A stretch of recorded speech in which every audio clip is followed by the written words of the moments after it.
Our thoughts on the committee's first playoff rankings? Is Washington State a legitimate contender in the Pac-12? And 2 NBA players are out to hot starts. Who's impressed us most? Find out next. MCTV Sports 101 starts now.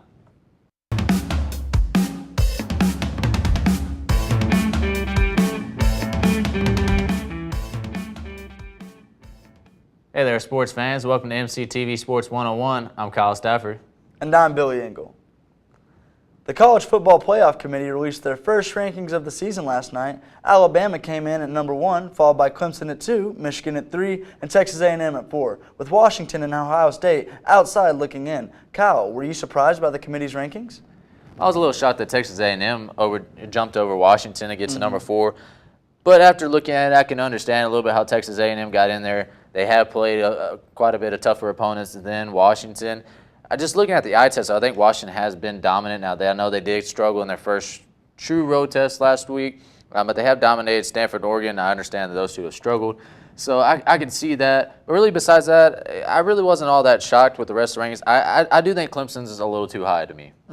See, and I wouldn't necessarily say I am a little bit shocked. I think Washington deserves to be there. But I will say I like it. I like the move that the committee pulled right there. They're not giving this to Washington. Yeah. And now different Washington from the past years. Exactly. Yeah. Now they're going to make Washington go earn this. And they'll have every chance to do it. It's early in the season. Exactly. I think everybody can agree that they would rather be in it at the last week of the season than the week we're in now. And these rankings don't even matter. I mean, it's the first playoff rankings. There's still plenty of weeks to go, plus conference championships. So things will change. I mean, in the past, the top 4 normally doesn't even make it in the first playoff ranking. Yeah. So, I think for Washington, just adds a little bit of motivation for them. And I do want to touch up something you said about Clemson, and I agree with that. I think Clemson is a little bit too high. I think they deserve to be in the top 4. They haven't shown anything that's not going to get them there. But I think Michigan is a strong number 2 right now. I think Alabama's clearly favored at number 1. There's no ands, ifs, or buts about that. Everyone's seen that, what they can do.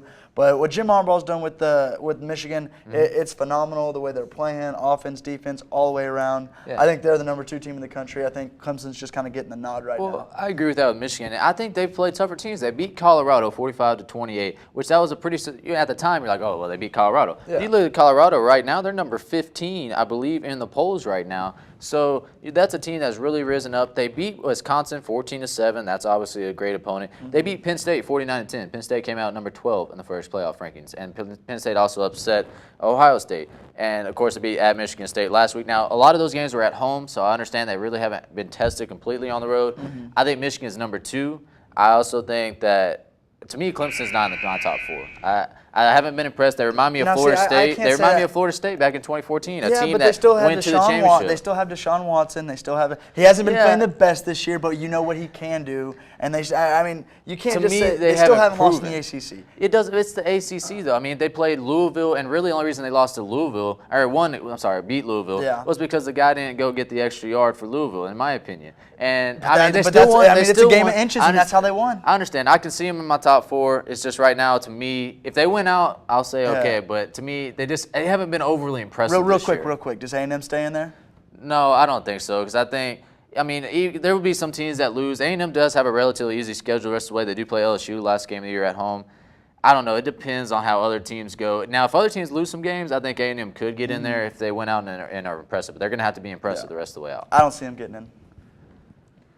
Mike Leach has the Washington State Cougars rolling behind star quarterback Luke Falk and a solid defense as they have now won 6 straight. The Cougars are 6-2 on the year and 5-0 in conference play as they are tied with Washington atop of the Pac-12 North standings. With 3 of their final 4 games at home, including a big one against their rivals Washington, Kyle, is Washington State a legitimate contender to win the Pac-12?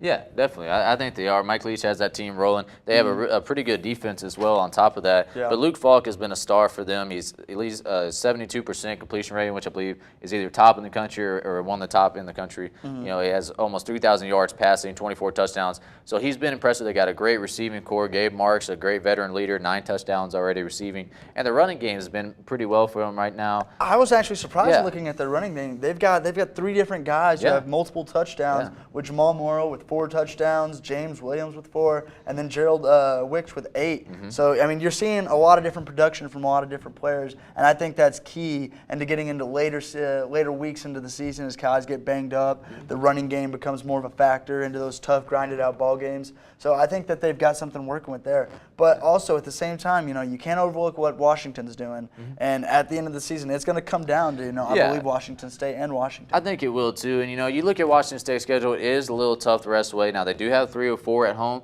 but their one road game is at Colorado. It's going to be tough. Colorado's got a great defense out there. So that'll be a tough game. But they play Arizona and Cal the next 2 weeks. Don't sleep on Cal because they can upset you. Cal's not a great football team, but Davis Webb has that team playing where they can upset you. They've got a surprising offense. So, yeah, I wouldn't be shocked at that. I think it will come down to them in Washington.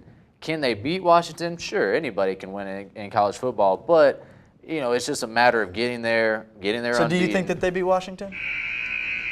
I don't know. They play at Come on. You don't see enough at night because they both play at night. Last game of the season, who's winning that game? Washington versus Washington State. If they're still, standings as the way they are. Hey, Mike Leach has won some big games when he was here at Texas Tech at home. Washington State would probably be the biggest crowd they've ever had. I would lean towards Washington State right now because that offense can score. I don't think Washington's played a good enough offense. I think Washington is going to succumb to the pressure with chances at getting into that title game. Really? They're going to crack. Washington State's going to take them down. They could, and that would be interesting. It'd be good for Mike Leach to get there, and man, I don't know. That'd be a good game. It's going to be a good one. See. It is. Russell Westbrook is off to a historic start this season as he's averaging a triple-double through his first 3 games, while in Portland, Damian Lillard has also been lighting up his opponents, averaging over 30 points per game. Billy, which guard has been the most impressive thus far, and which one will be able to sustain their success? Well, I think you have to go with what Russell Westbrook is doing. I mean, it's undeniable. The guy's averaging a triple-double with 38 points a game, 12 rebounds, and 11 assists, almost 12 ridiculous. assists. It's mind-blowing. I mean, obviously, it's only through 3 games. It's a very small body of work. It hasn't been the best of opponents either. Philadelphia, Phoenix, and Los Angeles Lakers. But Phoenix has actually been, they're not going to be as weak as I think a lot of people are expecting this year. And also when you go looking at Damian Lillard, he's still looking very impressive with 34 points, 6 rebounds per game, and 4 assists. But obviously, the numbers just grab you at what Russell's doing. The guy's playing angry. Well, nobody's been doing it. It's something that hasn't been done. Only been done twice in the first 3 games. 3 times. Magic Johnson, Oscar Robertson, and Jerry Lucas. I mean, you're talking about Magic Johnson and Oscar Robertson alone right there. Those are some of the best in the game. So I think what Russell Westbrook's done, you can't overlook. But I love what Damian Lillard does. I think he's a legitimate MVP candidate. I think you could possibly see those guys 1 and 2. Yeah. And you just flip a coin to see which one goes first. I think we'll see a little bit more. I'm interested to see Westbrook because they play OKC later this week on tomorrow. So it'll be interesting to see what he does in that game against Kevin Durant. I think Damian Lillard and Portland are going to have a good year. I don't know a lot about OKC yet. They're 3-0. They look good. But will he have enough help? Yeah. And that's the biggest question. He's going to have Victor Oladipo is going to have to be that second guy.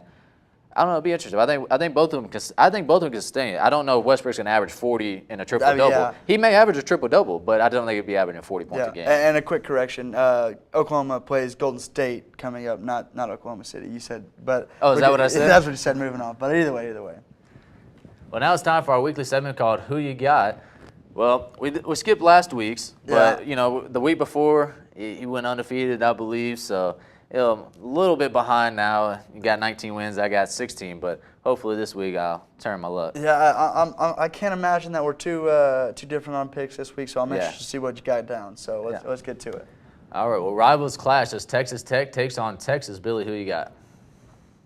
Texas Tech. At home, it's going to be a great crowd. It's been a long time since we've played Texas on a night that's not Halloween or Thanksgiving. So I like Texas Tech.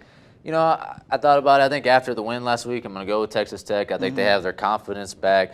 I think the defense got some confidence last week at TCU. Huge. They played extremely well. I expect Pat Mahomes to bounce back, especially after what the Texas defensive end said about him. And I just think that he'll bounce back.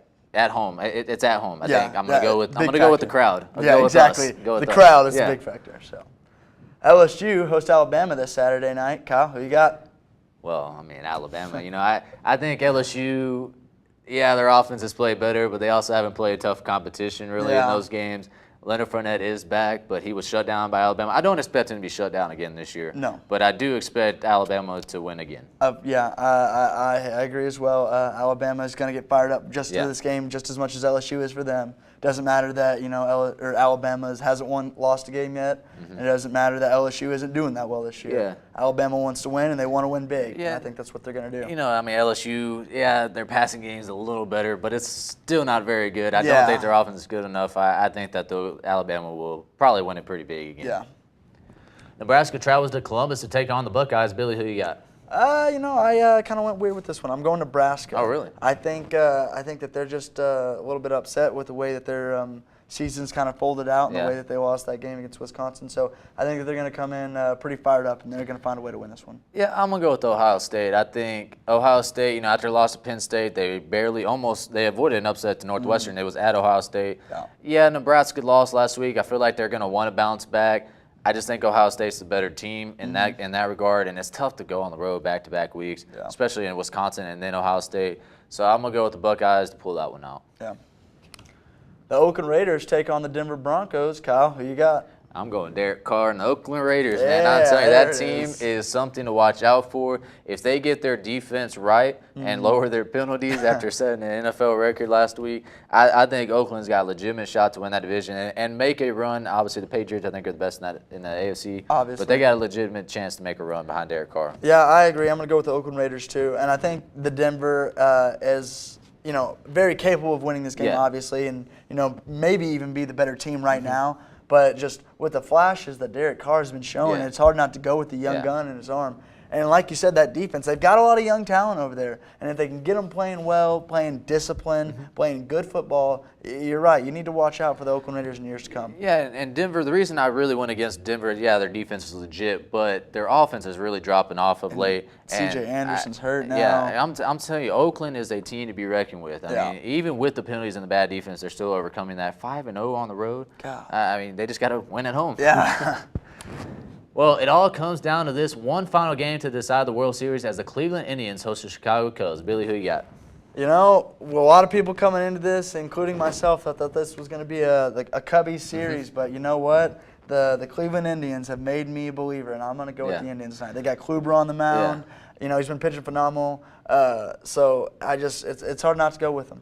Well, I chose the Cubs earlier too, just like you. But right now, Corey Kluber has been one of the most dominant pitchers in this, or he's been the most dominant pitcher in the postseason besides Andrew Miller, I would say, starter-wise. Yeah. But Corey Kluber, I don't care if he's on short rest or not. He already pitched on short rest last time. He hasn't thrown over 90 pitches in the series, so I'm going to go with him. They got Andrew Miller back of the bullpen, Cody Allen. If those guys are rested, I think Cleveland will jump out early tonight, and they'll hold on behind Corey Kluber. I think he goes at least 5-6 innings, and then it just bridges the gap to the bullpen. So. And I think Kendrick is a great pitcher in his own right. But he's had a great year, but Kluber's had the better postseason, and they've got to him at least once in this series. So I think that the Cubs have had a great time coming back, but it's so hard to come back and then you just get there. Yeah. And well, I'm here, but then I don't have anything left. It would left. be something very impressive to see them do this. So. It would, and it should be a good game tonight. It should be a classic for sure. Exactly. One to go down for the books. Yeah. Well, that's our show for this week's edition of MCTV Sports 101. Join us next week for the latest big-name stories in sports. I'm Kyle Stafford. And I'm Billy Ingle. Till next time.